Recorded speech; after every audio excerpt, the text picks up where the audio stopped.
मित्रांनो, तुम्ही कधी विचार केला आहे का, काही लोक 75-80 वर्षांनंतरही इतके एनर्जेटिक, कॉन्फिडंट आणि आनंदी कसे असतात, तर काही जण 50च्या पुढेच थकलेले आणि कमजोर वाटू लागतात. मित्रांनो, हे फक्त नशीब नाही, हे काही खास संकेत असतात जे तुमचं आयुष्य किती लांब आणि कसं असणार आहे हे आधीच ठरवत असतात. आणि सर्वात आश्चर्याची गोष्ट म्हणजे हे संकेत तुमच्यामध्ये आधीपासूनच असू शकतात, फक्त तुम्ही त्याकडे लक्ष दिलेलं नसतं. आजच्या ह्या व्हिडिओमध्ये मी तुम्हाला असे 7 शक्तिशाली संकेत सांगणार आहे जे दाखवतात की तुम्ही फक्त जगत नाही तर जोरदार, निरोगी आणि दीर्घ आयुष्य जगण्यासाठी तयार आहात आणि आयुष्याची 100 गाठण्याचे तुमचे चान्सेस सर्वाधिक आहे. मित्रांनो, शेवटपर्यंत हा व्हिडिओ जरूर पहा, कारण शेवटचा संकेत खरंच खूप महत्त्वाचा आहे. तसेच तुम्ही हा व्हिडिओ महाराष्ट्राच्या कोणत्या जिल्ह्यातून पाहत आहात, तुमच्या गावाचे किंवा शहराचे नाव काय आहे ते मला कमेंटद्वारे नक्की सांगा, जेणेकरून मला कळेल की महाराष्ट्राच्या कोणकोणत्या भागातील लोक आपल्या चॅनलशी जोडले गेले आहे. तुमचे काही सल्ले असतील तर ते देखील कमेंटद्वारे नक्की द्या. आणि जर तुम्ही अजूनही सबस्क्राईब केलं नसेल तर लगेच करून घ्या, कारण अशाच प्रकारचे आरोग्यवर्धक व्हिडिओज मी तुमच्यासाठी घेऊन येत असतो. चला तर मग मंडळी, जराही वेळ न घालवता आपण लगेच व्हिडिओला सुरुवात करूया. मित्रांनो, आपण रोज चालतो, घरात, रस्त्यावर, बाजारात, पण कधी स्वतःकडे लक्ष देऊन पाहिलं आहे का की आपण कसं चालतो?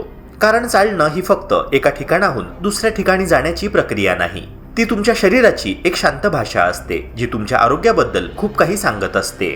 काही लोक चालताना अगदी हलकं, स्थिर आणि आत्मविश्वासपूर्ण दिसतात. त्यांच्या प्रत्येक पावलामध्ये एक लय असते, जणू शरीर आणि मन एकाच तालावर काम करत आहे.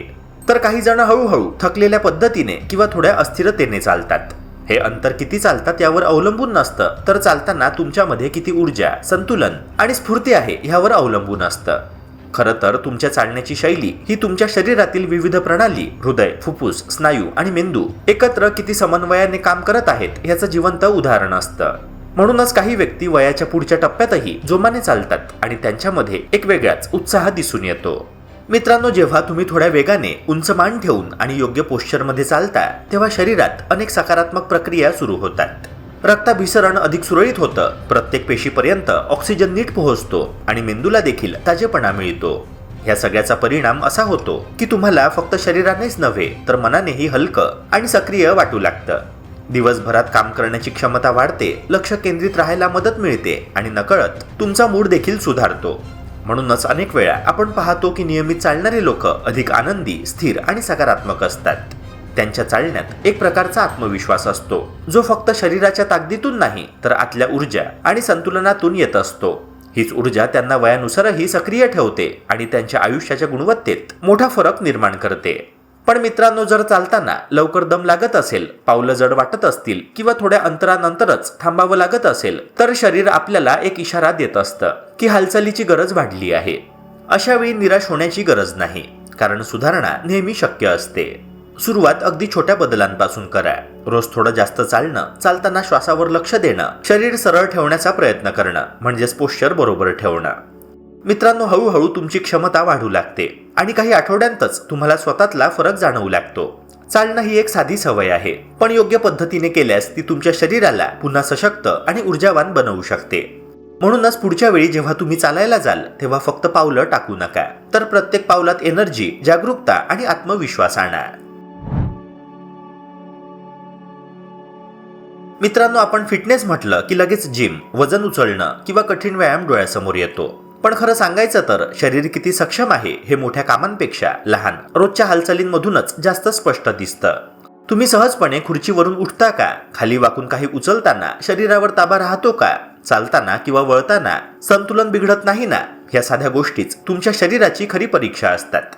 कारण यात फक्त स्नायूंची ताकद नव्हे तर सांधे, नसा आणि मेंदू यांचं एकत्रित समन्वय काम करत असतं. ज्यांचं शरीर ह्या छोट्या हालचालींमध्येही स्थिर आणि नियंत्रणात असतं, त्यांच्यात एक नैसर्गिक ताकद असते जी कोणत्याही मशीनवर मोजता येत नाही. वय जसजसं वाढतं तसतसं शरीरामध्ये बदल होणं स्वाभाविक आहे. स्नायूंची ताकद थोडी कमी होणं, हालचाली थोड्या मंदावणं हे नैसर्गिकच आहे. पण हा बदल किती झपाट्याने होतो हे पूर्णपणे आपल्या सवयींवर आणि जीवनशैलीवर अवलंबून असतं. जर तुम्ही अजूनही कोणत्याही आधाराशिवाय सहज उभे राहू शकत असाल, शरीरावर नियंत्रण ठेवू शकत असाल, तर हा खूप मोठा सकारात्मक संकेत आहे. मित्रांनो, अशा लोकांमध्ये पडण्याचा धोका कमी असतो. त्यांची चाल अधिक स्थिर असते आणि ते स्वतःची कामं स्वतः करू शकतात, जे केवळ स्वावलंबनाचं नाही तर सन्मानाने जगण्याचंही प्रतीक आहे. हीच ती ताकद आहे जी आयुष्याच्या पुढच्या टप्प्यांमध्ये तुम्हाला आत्मविश्वास देत राहते. पण जर तुम्हाला उठताना हातांचा आधार घ्यावा लागत असेल किंवा हालचाली करताना थोडी असुरक्षितता वाटत असेल तर त्याकडे दुर्लक्ष करू नका, कारण तो शरीराचा एक इशारा असतो. मित्रांनो, चांगली गोष्ट म्हणजे हे बदल कायमस्वरूपी नसतात. शरीरात पुन्हा ताकद निर्माण करण्याची क्षमता असते, फक्त त्याला योग्य दिशा आणि सातत्याची गरज असते. रोज थोडा वेळ देऊन साधे व्यायाम जसं की बसून उठण्याचा सराव, हलकं चालणं किंवा स्ट्रेचिंग केल्याने काही आठवड्यांतच फरक जाणवू लागतो. महत्वाचं म्हणजे घाई न करता नियमितपणे प्रयत्न करणं, कारण शरीराची ताकद ही एका दिवसामध्ये तयार होत नाही. ती दररोजच्या छोट्या सवयींमधून हळूहळू घडत जाते. मित्रांनो, आपण अनेकदा दिवसभर किती काम केलं, किती थकलो किंवा किती व्यस्त होतो ह्यावर लक्ष देतो, पण एक गोष्ट कायम दुर्लक्षित राहते आणि ती म्हणजे रात्रीची झोप. खरं तर झोप ही फक्त विश्रांती नाही, तर ती तुमच्या शरीराची आणि मेंदूची रिसेट बटन असते. जर तुम्हाला सकाळी उठताना हलकं, ताजं आणि उत्साही वाटत असेल तर समजा की तुमचं शरीर रात्री योग्य प्रकारे स्वतःची दुरुस्ती करत आहे. कारण झोपेत असतानाच शरीर पेशींची पुनर्रचना करतं, स्नायूंना विश्रांती देतं आणि मेंदू दिवसभर साठलेली माहिती नीट साठवतो. त्यामुळे सकाळी उठल्यावर येणारा तो नैसर्गिक ताजेतवानेपणा ही केवळ भावना नसून तुमच्या आरोग्याची एक स्पष्ट खूण असते.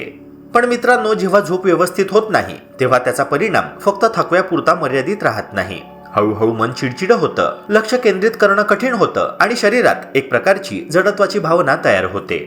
अनेकांना वाटतं की वयानुसार झोप कमी होणं किंवा तुटक होणं स्वाभाविक आहे, पण प्रत्यक्षात योग्य सवयींनी ही परिस्थिती मोठ्या प्रमाणात सुधारता येते. झोपेची वेळ निश्चित ठेवणं, झोपण्याआधी मोबाईल किंवा स्क्रीनपासून थोडं दूर राहणं आणि शांत अंधारलेलं वातावरण तयार करणं या छोट्या गोष्टी खूप मोठा फरक घडवतात. शरीराला एक नियमित रिदम म्हणजेच लय मिळाली की ते आपोआप त्या वेळेनुसार विश्रांती घेऊ लागतं आणि झोप अधिक गाढ व शांत लागते. मित्रांनो, एकदा का झोपेची गुणवत्ता सुधारली की तिचा परिणाम तुमच्या संपूर्ण आयुष्यावर दिसू लागतो. दिवसभर ऊर्जा टिकून राहते, मन प्रसन्न राहतं आणि कामामध्ये लक्ष अधिक चांगलं लागतं. अगदी लहान सहान गोष्टींमध्येही तुम्हाला उत्साह वाटू लागतो, कारण शरीर आतून संतुलित झालेलं असतं. त्यामुळे झोपेला कमी लेखू नका, ती तुमच्या आरोग्याचा पाया आहे. मित्रांनो, जर तुम्ही रोज सकाळी उत्साहाने उठू लागलात तर समजा तुम्ही योग्य मार्गावर आहात. आणि जर अजून तसं वाटत नसेल तर फक्त तुमच्या रात्रीच्या सवयींमध्ये थोडे बदल करून पहा. तुमचं शरीर स्वतःच तुम्हाला त्याचा सकारात्मक प्रतिसाद देईल. लवकर आणि शांत झोप मिळवण्यासाठी सर्वात महत्त्वाची गोष्ट म्हणजे आपल्या शरीराला एक ठरलेला रुटीन देणं. दररोज एकाच वेळी झोपणं आणि सकाळी ठरलेल्या वेळेला उठणं यामुळे शरीराचं बायोलॉजिकल क्लॉक संतुलित होतं आणि झोप नैसर्गिकरित्या येऊ लागते. झोपण्याच्या किमान 1 तास आधी मोबाईल, टीव्ही किंवा लॅपटॉप पासून दूर राहणं तितकंच आवश्यक आहे, कारण ह्या स्क्रीनमधून येणारा निळा प्रकाश मेंदूला सतत जागं ठेवतो. त्याऐवजी वाचन, शांत संगीत किंवा ध्यान म्हणजेच मेडिटेशन केल्याने मन रिलॅक्स होतं आणि झोपेची प्रक्रिया सहज सुरू होते. मित्रांनो, बेडरूमचं वातावरणही झोपेसाठी अनुकूल असणं गरजेचं आहे. अंधार, शांतता आणि थोडंसं थंड तापमान यामुळे शरीराला विश्रांतीचा स्पष्ट संकेत मिळतो. मित्रांनो, ह्याशिवाय काही साध्या सवयी झोपेची गुणवत्ता खूप सुधारू शकतात. रात्रीचं जेवण हलकं आणि पचायला सोपं असावं. तसेच दुपारी 4 नंतर चहा किंवा कॉफी सारख्या कॅफिनयुक्त पेयांपासून दूर राहणं फायदेशीर ठरतं. झोपण्यापूर्वी कोमट पाण्याने आंघोळ केल्याने शरीराचं तापमान संतुलित होतं आणि शरीर झोपेसाठी तयार होतं. नियमित व्यायाम केल्यानेही झोप चांगली लागते, पण तो झोपण्याच्या अगदी आधी करू नये. घरगुती उपायांमध्ये रात्री कोमट दूध पिणं किंवा पायांच्या तळव्यांना हलक्या हाताने तेलाने मालिश करणं यामुळे शरीराला आराम मिळतो. तसेच डीप ब्रीदिंगचे साधे व्यायाम केल्याने मन शांत होतं आणि काही मिनिटांत झोप येण्यासाठी मदत मिळते. आपण चालतो, उभे राहतो, वागतो, हे सगळं इतकं सहज घडतं की त्यामागे काम करणाऱ्या संतुलनाच्या शक्तीकडे आपलं लक्षच जात नाही. पण खरं सांगायचं तर शरीराचं संतुलन ही एक अदृश्य ताकद आहे जी तुमच्या प्रत्येक हालचालीला सुरक्षित आणि स्थिर ठेवते. मित्रांनो, तुम्ही कधी स्वतःला एक छोटासा प्रश्न विचारला आहे का की मी एका पायावर काही सेकंद न डगमगता उभा राहू शकतो का? हा साधा वाटणारा प्रयत्न प्रत्यक्षात तुमच्या मेंदू, स्नायू आणि नर्वस सिस्टम यांच्यातील समन्वयाची परीक्षा असते. डोळ्यांनी दिसणारी जागा, कानांमधील संतुलन यंत्रणा आणि स्नायूंची प्रतिक्रिया हे सगळं एकत्र काम करतं आणि त्यामुळे तुम्ही स्थिर राहता. म्हणूनच चांगलं संतुलन म्हणजे फक्त उभं राहणं नव्हे, तर शरीरावर पूर्ण नियंत्रण असणं. ज्यांचं संतुलन चांगलं असतं त्यांच्यात एक वेगळाच आत्मविश्वास दिसून येतो. ते चालताना किंवा कोणतीही हालचाल करताना घाबरत नाही, कारण त्यांना आपल्या शरीरावर विश्वास असतो. विशेषतः वय वाढत गेलं की ही गोष्ट अधिकच महत्त्वाची ठरते. कारण पडण्याचा धोका हा मोठा मुद्दा बनतो. पण ज्यांनी आपलं संतुलन टिकवून ठेवलं आहे ते अधिक सुरक्षितपणे, स्वतंत्रपणे आणि निर्धास्तपणे आपलं आयुष्य जगू शकतात. ते घरातील कामं असोत किंवा बाहेरची कामं असतील तर ते इतरांवर अवलंबून राहत नाही. मित्रांनो, हीच ती स्वातंत्र्याची भावना आहे जी आयुष्याला खऱ्या अर्थाने आनंदी बनवते. जर तुम्हाला असं वाटत असेल की संतुलन थोडं कमी झालं आहे तर ते सुधारण्याचा मार्ग देखील खूप सोपा आहे. मोठे किंवा कठीण व्यायाम करण्याची गरज नाही. लहान मात्र सातत्यपूर्ण प्रयत्नही पुरेसे असतात. रोज काही सेकंद एका पायावर उभं राहणं, हलक्या योगासनांचा सराव करणं किंवा साधे संतुलनाचे व्यायाम करणं यामुळे शरीर हळूहळू पुन्हा स्थिर होऊ लागतं. काही दिवसांतच तुम्हाला तुमच्यात बदल जाणवेल. चालणं अधिक आत्मविश्वासपूर्ण होईल, हालचाली अधिक सहज होतील आणि सर्वात महत्त्वाचं म्हणजे तुमचा स्वतःवरचा विश्वास वाढेल. मित्रांनो, लक्षात ठेवा की संतुलन ही जन्मजात गोष्ट नाही. ती सवयींमधूनच विकसित होते आणि योग्य प्रयत्नांनी कोणतीही व्यक्ती ती पुन्हा मिळवू शकते. मित्रांनो, मानव हा स्वभावतः सामाजिक आहे. आपण कितीही व्यस्त असलो, कितीही स्वतःमध्ये रमलो तरी मनाला कुठेतरी आपुलकी, संवाद आणि साथ हवीच असते. म्हणूनच तुम्ही लोकांशी किती जोडलेले आहात हे तुमच्या आरोग्याचं एक महत्त्वाचं मापदंड ठरतं. अनेकदा आपण शरीराच्या आरोग्यावर लक्ष देतो, आहार, व्यायाम, औषधं, पण नात्यांचं आरोग्य तितकंच महत्त्वाचं आहे हे विसरतो. एकटेपणा हा हळूहळू आतून कमकुवत करणारा घटक आहे. तो मनावर परिणाम करतोच पण शरीराला देखील थकवतो. उलट जे लोक नियमितपणे मित्र, कुटुंबीय किंवा शेजाऱ्यांशी संपर्कात राहतात त्यांच्यात एक वेगळीच ऊर्जा आणि उत्साह दिसतो. कारण संवाद ही केवळ बोलण्याची गोष्ट नसून ती मनाला आधार देणारी आणि जीवनाला अर्थ देणारी प्रक्रिया आहे. दररोजच्या छोट्या गप्पा, एकत्र हसणं, एखाद्या समारंभात सहभागी होणं किंवा कोणाची चौकशी करणं या साध्या वाटणाऱ्या गोष्टींचा परिणाम खूप खोलवर होत असतो. अशा संवादांमुळे तणाव कमी होतो आणि शरीरामध्ये सकारात्मक हार्मोन्स तयार होतात. त्यामुळे मन हलकं राहतं, चिंता कमी होते आणि हृदयाचं आरोग्य देखील सुधारतं. आपण जेव्हा इतरांशी जोडलेले असतो तेव्हा आपल्या भावनांना व्यक्त करण्याची संधी मिळते आणि त्यामुळे मनात साठलेला ताण हळूहळू कमी होतो.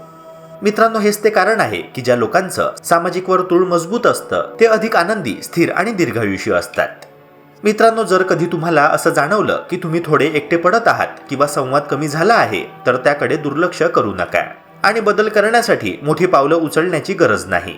एक फोन कॉल, एखाद्या जुन्या मित्राला मेसेज किंवा जवळच्या ग्रुपमध्ये सहभागी होणं इतकं देखील पुरेसं ठरू शकतं. रोज कोणाशी तरी 2 शब्द बोलण्याची सवय लावा. हळूहळू हेच तुमच्या दिवसाचा एक आनंददायी भाग बनेल. लक्षात ठेवा की नातेसंबंध ही केवळ सामाजिक गरज नाही तर ती तुमच्या मानसिक आणि शारीरिक आरोग्याची मजबूत पायाभरणी आहे. मित्रांनो, जितकं तुम्ही लोकांशी जोडलेले राहाल तितकंच आयुष्य अधिक समृद्ध, आनंदी आणि अर्थपूर्ण वाटू लागेल.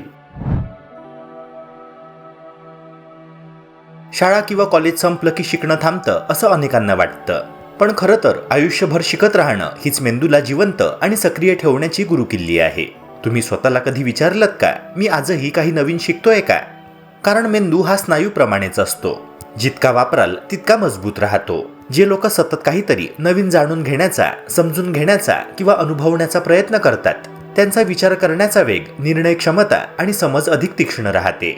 शिकणं म्हणजे फक्त माहिती मिळवणं नाही तर मेंदूला सतत नवीन कनेक्शन्स तयार करायला प्रवृत्त करणं आहे आणि हाच तो भाग आहे जो तुम्हाला मानसिकदृष्ट्या तरुण ठेवतो.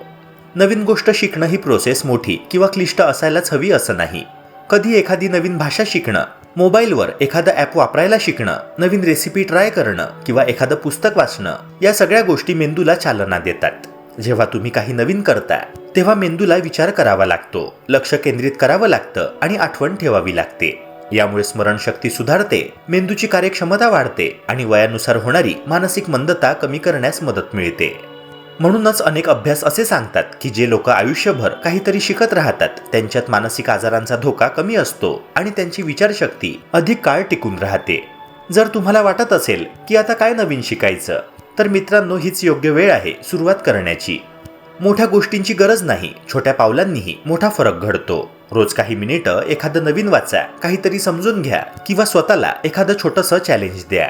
मित्रांनो, इथे महत्त्वाचं म्हणजे सातत्य. कारण शिकणं ही एक सवय आहे जी हळूहळू तुमच्या जीवनाचा भाग बनते. एकदा का तुम्ही ही सवय अंगीकारली की तुम्हाला जाणवेल, वय कितीही असो तुमचा मेंदू नेहमी ताजेतवाना, उत्साही आणि तयार राहू शकतो. मित्रांनो, शरीर कितीही मजबूत असलं तरी आयुष्याचा खरा खेळ मेंदूत आणि मनात चालत असतो. कारण प्रत्येकाला आयुष्यात चढ उतार, अपयश, दुःख आणि अनिश्चितता अनुभवावीच लागते. पण फरक पडतो तो ह्यावर की तुम्ही त्या परिस्थितीत स्वतःला कसं सावरताय. काही लोक अडचण आली की खचून जातात, तर काही लोक थोडा वेळ घेतात पण पुन्हा उभे राहतात. आणि हाच फरक मानसिक ताकद ठरवतो. ही ताकद म्हणजे दुःख नसणं नाही, तर दुःखातून पुढे जाण्याची क्षमता आहे. ज्यांच्याकडे ही लवचिकता असते ते परिस्थिती काहीही असो स्वतःला सावरून पुन्हा मार्गावर येतात. अशा लोकांमध्ये ताण सहन करण्याची क्षमता जास्त असते. त्यांचं मन स्थिर राहतं आणि त्याचा सकारात्मक परिणाम त्यांच्या शरीरावरही दिसून येतो. याचबरोबर आयुष्यात काहीतरी उद्दिष्ट असणं ही देखील तितकीच महत्त्वाची गोष्ट आहे. उद्दिष्ट मोठं असायलाच हवं असं नाही, पण काहीतरी असावं जे तुम्हाला रोज उठायला प्रेरणा देतं. छोट्या छोट्या गोष्टी जसं की रोज चालणं, एखादं पुस्तक पूर्ण करणं, घरात एखादं काम नीट करणं किंवा कुणाला मदत करणं हीच ती उद्दिष्ट जी आयुष्याला दिशा देतात. जेव्हा तुमच्याकडे काहीतरी साध्य करण्यासाठी असतं तेव्हा मन आपोआप सक्रिय राहतं, आळस कमी होतो आणि आयुष्यात एक सकारात्मक ऊर्जा निर्माण होते. अशा लोकांना रिकामेपणा किंवा निराशा कमी जाणवते, कारण त्यांचं लक्ष नेहमी पुढच्या पावलावर असतं.